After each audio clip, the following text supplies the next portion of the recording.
Let's just go just 10 years for you kind of being at Mhm. SADA. Um, how have you changed as a marketing leader from when you joined as head of marketing to now leading marketing in 2022? A lot has happened in that business. Microsoft, Google. Okay, no more Microsoft. Hello, Google. Huge companies, huge Yeah. brands, a lot of growth. Your Mhm. responsibilities grown. The things your resources have grown. Yeah. What's it been like for you kind of evolving from, this at that point in your career till now? How has that CMO role changed and morphed for you?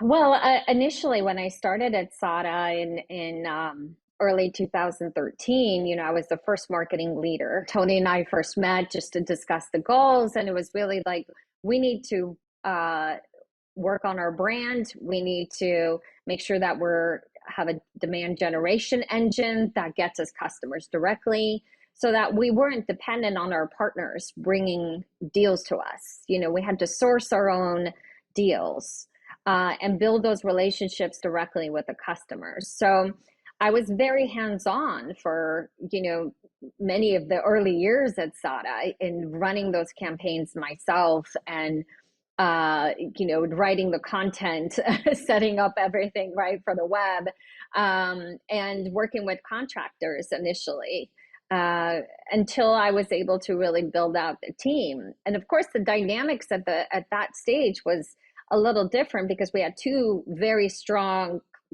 cloud partners that we had to support, Google and Microsoft. And my team was universal, if you will, meaning across both of those partnerships, where the rest of SADA was firewalled.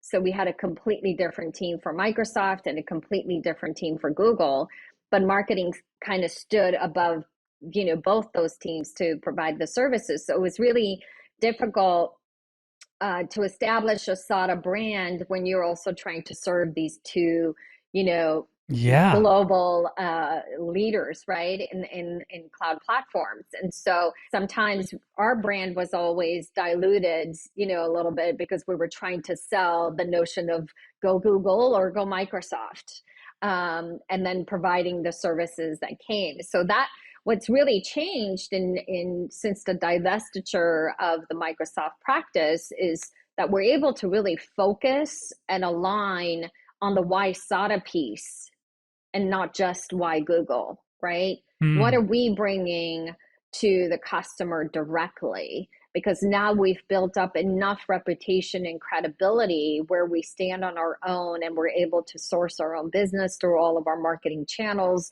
really able to have that direct relationship with the customer.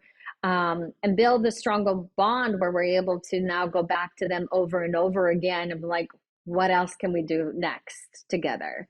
What is your Hmm. next goal from a business transformation perspective or even cultural, transformation? When you go into the cloud, especially from productivity and collaboration, you're really in essence changing the culture of the company. And so that becomes very important to from a change management perspective to make sure that everyone is moving along and in that cycle and able to adapt to such a big infrastructure change.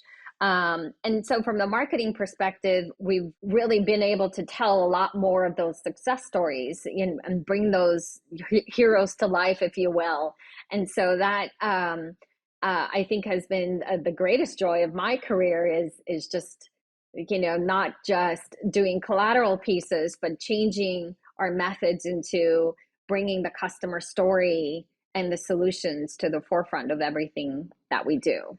The divestiture didn't happen until like what, 2018 or Yes. 19 or something, right? Yes. So it's been a little over 3 years now. Yeah. Because I mean, it's just I always wondered that when I came in on the Google side of the house. Because for a while there, you could say that both sides were successful, right? And Yes. big business on the Microsoft side, Yes. big business on the Google side, and the whole team really was the firewall. I remember that language and keeping things separate, but that kept going on for until 2018 or 2019. Hmm. So now you've got this positioning. Now it's SADA, pure play Google partner, All the in. best, Yeah. yeah, all in. I mean, if you think Google partnership, like SADA is the number one Google partner, period, and fighting for that positioning, that has not come easy either. I mean, I know being on the Google side of things and then being on the partner side with SADA, I mean, SADA has fought for every square inch of market share. Yep. and to see them just like make some tough decisions and stay, here we are, okay, Google, let's go. What started shifting and changing now that Microsoft was gone? It's all in Google. What are some of the things you were doing with the brand? Well, we rebranded the entire company. So that was main goal that I had for a long time, because the company brand hadn't changed for 20 years. But we had changed as a company, and we had changed on how we went to market.